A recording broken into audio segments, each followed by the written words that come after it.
ನಮಸ್ತೆ ಆತ್ಮೇರೆ, ನಿಮ್ಮೆಲ್ಲರ ಹಿತೈಷಿ ಆಧ್ಯಾತ್ಮಿಕ ಚಿಂತಕ, ಶಿಕ್ಷಕ, ಚಿತ್ತಚೇತನ ಸ್ನೇಹಿತರೆ.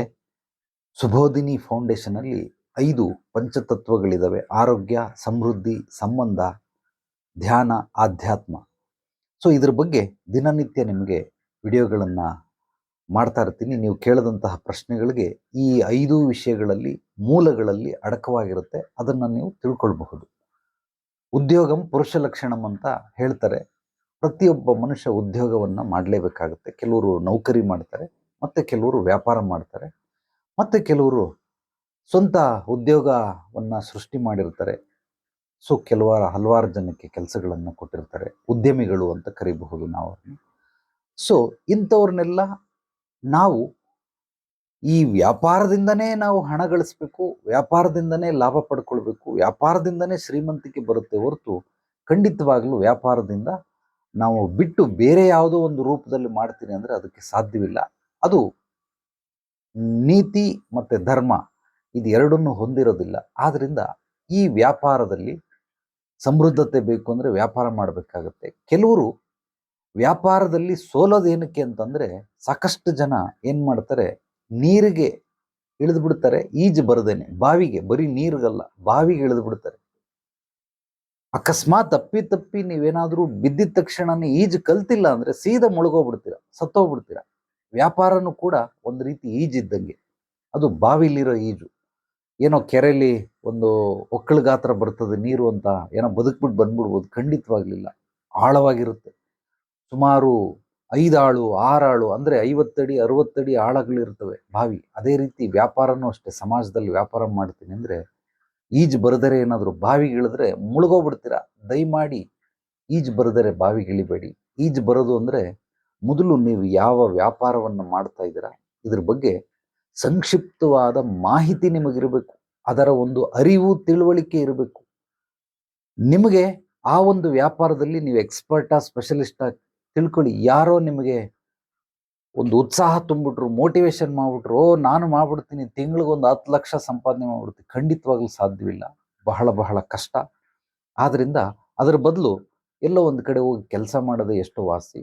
ಓನಾಗಿ ವ್ಯಾಪಾರ ಮಾಡ್ತೀನಿ ಅಂದರೆ ಅದರ ಪೂರ್ವಾಪರಗಳನ್ನೆಲ್ಲ ಅರಿತುಕೊಳ್ಬೇಕು.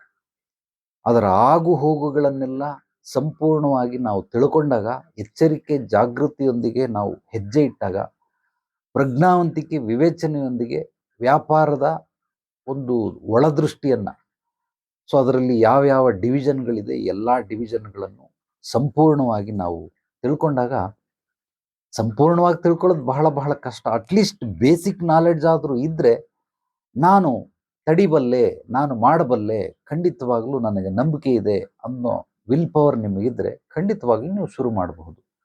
ಎಷ್ಟೋ ಜನ ಯಾವುದೋ ಒಂದು ಯಾರದೋ ಮಾತನ್ನು ಕೇಳಿಕೊಂಡು ಮಾಡ್ಬಿಡ್ತಾರೆ, ಸಾಲ ಮಾಡಿ ಮಾಡ್ತಾರೆ. ಖಂಡಿತವಾಗ್ಲೂ ಈ ಸಾಲ ಮಾಡಿ ಮಾಡುವಂಥ ಅವಶ್ಯಕತೆ ಇಲ್ಲ. ಸಾಲ ಮಾಡಿ ಮಾಡಿದ್ರೂ ಕೂಡ ಅದಕ್ಕೊಂದು ನಿಯಮಗಳಿದ್ದಾವೆ. ಆ ನಿಯಮಗಳನ್ನು ನೀವು ಅರ್ಥಕೊಂಡು ಮಾಡಬೇಕು. ನನ್ನ ಒಂದು ವೈಯಕ್ತಿಕ ಅಭಿಪ್ರಾಯ ಏನು ಅಂತಂದರೆ, ಎಷ್ಟು ನಿಮ್ಮ ಬಳಿ ಹಣ ಇದೆಯೋ ಅಷ್ಟರಲ್ಲೇ ಶುರು ಮಾಡಬಹುದು.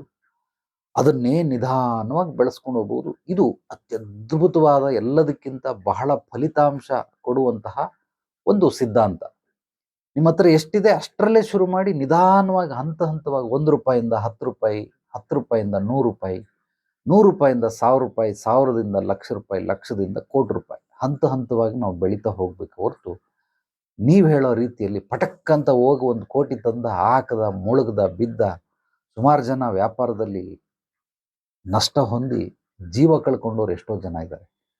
ಆದ್ದರಿಂದ ಕೆಲವರೇನೋ ಪಾರ್ಟ್ನರ್ಶಿಪ್ಪಲ್ಲಿ ಮಾಡ್ತೀನಿ, ನಾನೇನೋ ಹೆಂಡತಿ ಮಕ್ಕಳದು ಒಡವೆ ಗಿಡವೆ ಎಲ್ಲ ತಗೊಂಡೋಗಿ ಮಾರ್ಬಿಟ್ಟು ಮಾಡ್ತೀನಿ, ಜಮೀನು ಮಾರ್ಬಿಟ್ಟು ಮಾಡ್ತೀನಿ, ಮನೇನ ಅಡ ಇಟ್ಬಿಟ್ಟು ಮಾಡ್ತೀನಿ, ಮನೆ ಮಾರ್ಬಿಟ್ಟು ಮಾಡ್ತೀನಿ. ಖಂಡಿತವಾಗ್ಲೂ ಮಾಡಬೇಡಿ.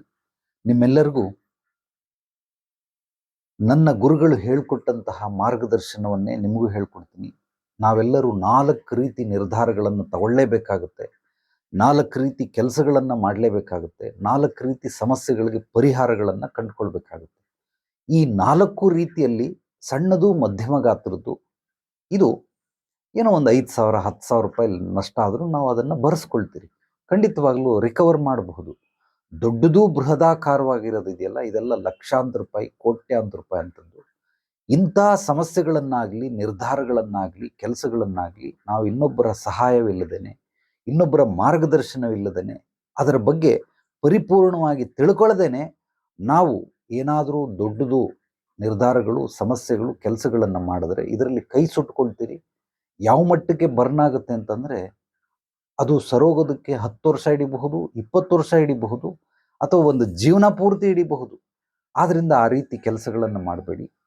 ನಿಮಗೆ ಯಾರು ನಂಬಿಕೆ ಇದೆ, ಯಾರ ಮೇಲೆ ನಂಬಿಕೆ ಇದೆ, ಯಾರು ನಿಮ್ಮನ್ನು ನಂಬ್ತಾರೆ, ಖಂಡಿತವಾಗ್ಲೂ ಅಂಥವ್ರ ಬಳಿ ಹೋಗಿ. ಮಾರ್ಗದರ್ಶಕರು ಅಥವಾ ಗುರುಗಳು, ಶಿಕ್ಷಕರು, mentor, coach, life coach, business coach, ಒಂದೊಂದರಲ್ಲಿ ಒಂದೊಂದು ಎಕ್ಸ್ಪರ್ಟ್ಗಳಿರ್ತಾರೆ. ಅಂಥವ್ರ ಹತ್ರ ಹೋಗಿ ಕೇಳಿದ್ರೆ ಖಂಡಿತವಾಗ್ಲೂ ಎಲ್ಲವನ್ನ ಸ್ಪಷ್ಟವಾಗಿ ಹೇಳ್ತಾರೆ. ನಿಮಗೆ ಎಲ್ಲೂ ಸಿಕ್ಕಲಿಲ್ಲ ಅಂದರೆ ನನ್ನ ಹತ್ರ ಬನ್ನಿ. ನಾನು ನಿಮ್ಮ ಪೂರ್ವಾಪರಗಳನ್ನೆಲ್ಲ ಸಂಪೂರ್ಣವಾಗಿ ಕೂಲಂಕುಷವಾಗಿ ಪರಿಶೀಲನೆ ಮಾಡಿ, ಅದಾದ ನಂತರ ನಿಮ್ಮ ಒಂದು ಮುಂದಿನ ಮಾರ್ಗದರ್ಶನಕ್ಕೆ, ನಿರಂತರವಾದ ಬೆಂಬಲಕ್ಕೆ ಏನೇನು ಮಾಡಬೇಕು, ಯಾವ್ಯಾವ ಹಂತಗಳನ್ನು ನೀವು ಕೇರ್ ತಗೊಳ್ಬೇಕು, ಈ ಹಂತ ಸಾಗಿದ್ರೆ ನಿಮಗೆ ಎಷ್ಟೆಷ್ಟು ಲಾಭಗಳು ಸಿಗ್ತವೆ, ಅದನ್ನು ನಿಧಾನವಾಗಿ ನಡಿಗೆಯಲ್ಲಿ ನಡೆದರೂ ಕೂಡ ಅತ್ಯದ್ಭುತವಾದ ಯಾವುದೇ ಕುಂದುಕೊರತೆಗಳು, ಅಡೆತಡೆಗಳು ಸಣ್ಣ ಪುಟ್ಟದ್ದು ಇದ್ದೇ ಇರುತ್ತೆ. ಬಟ್ ದೊಡ್ಡದೆಲ್ಲ ಸುಳಿಬಾರ್ದು. ಮನುಷ್ಯ ಅಂದಮೇಲೆ ಮೂಗಿದ ಮೇಲೆ ನೆಗಡಿ ಬರುತ್ತೆ, ಬರಲಿ. ಕೆಮ್ಮು ಬರುತ್ತೆ, ಬರಲಿ. ಜ್ವರ ಬರುತ್ತೆ, ಬರಲಿ. ಇದ್ಯಾವುದಕ್ಕೂ ಎಲ್ಲದಕ್ಕೂ ಸ್ವಾಗತ. ಆದರೆ ಬ್ರೈನ್ ಟ್ಯೂಮರ್ ಬಂತು, ಬ್ಲಡ್ ಕ್ಯಾನ್ಸರ್ ಬಂತು, ಕಿಡ್ನಿ ಫೇಲ್ಯೂರ್ ಆಗೋಯ್ತು, ಹಾರ್ಟ್ ಅಟ್ಯಾಕ್ ಆಗೋಯ್ತು, ಈ ರೀತಿ ಯಾವುದೇ ದೊಡ್ಡ ಕಾಯಿಲೆಗಳು ಹತ್ರ ಸುಳಿಬಾರದು. ಆದ್ದರಿಂದ ಸಣ್ಣ ಪುಟ್ಟ ಕುಂದುಕೊರತೆಗಳನ್ನ ನಾವು ನೀಗಿಸ್ಬೋದು. ದೊಡ್ಡ ಸಮಸ್ಯೆಗಳು, ಕಷ್ಟಗಳು ಬರಬಾರದು. ಬರದೇ ಇದ್ದಂಗೆ ಏನೆಲ್ಲ ಮುನ್ನೆಚ್ಚರಿಕೆ ವಹಿಸಬೇಕು ಅನ್ನೋದನ್ನು ನಾನು ನಿಮಗೆ ಸಂಕ್ಷಿಪ್ತವಾಗಿ ತಿಳಿಸ್ತೀನಿ. ನಮ್ಮ ಚಾನಲನ್ನು ಮೊದಲನೇ ಬಾರಿ ಭೇಟಿ ನೀಡಿದರೆ ತಪ್ಪದೇ ಮರೆಯದೆ ಸಬ್ಸ್ಕ್ರೈಬ್ ಮಾಡಿ, ಲೈಕ್ ಮಾಡಿ, ಕಾಮೆಂಟ್ ಮಾಡಿ. ನಿಮ್ಮ ಅನಿಸಿಕೆ ಅಭಿಪ್ರಾಯಗಳನ್ನು ನನ್ನ ವಾಟ್ಸಪ್ ನಂಬರ್ಗೆ ವಾಯ್ಸ್ ಮೆಸೇಜ್ ಕೂಡ ಕಳಿಸಬಹುದು. ಈ ವಿಡಿಯೋವನ್ನು ನಿಮ್ಮೆಲ್ಲ ಸ್ನೇಹಿತರಿಗೆ, ಆತ್ಮೀಯರಿಗೆ ತಪ್ಪದೇ ಮರೆಯದೆ ಶೇರ್ ಮಾಡಿ. ಪಾಸಿಟಿವ್ ವಿಚಾರಗಳನ್ನು ಪ್ರತಿಯೊಬ್ಬರಿಗೂ ಹಂಚೋದ್ರಿಂದ ಜ್ಞಾನ ಬೆಳೆಯುತ್ತೆ. ಎಲ್ರಿಗೂ ಒಳ್ಳೆಯದಾಗಲಿ. ನಾಳೆ ಮತ್ತೆ ಭೇಟಿಯಾಗೋಣ ಮತ್ತಷ್ಟು ಸತ್ವಬೋಧಿತ ವಿಚಾರಗಳೊಂದಿಗೆ. ಎಲ್ಲರೊಳಗಡಗಿರುವ ಭಗವಂತನಿಗೆ ನನ್ನ ಭಕ್ತಿಪೂರ್ವ ಪ್ರಣಾಮಗಳು. ಸರ್ವೇ ಜನೋ ಸುಖಿನೋ ಭವಂತು. ಶುಭರಾತ್ರಿ.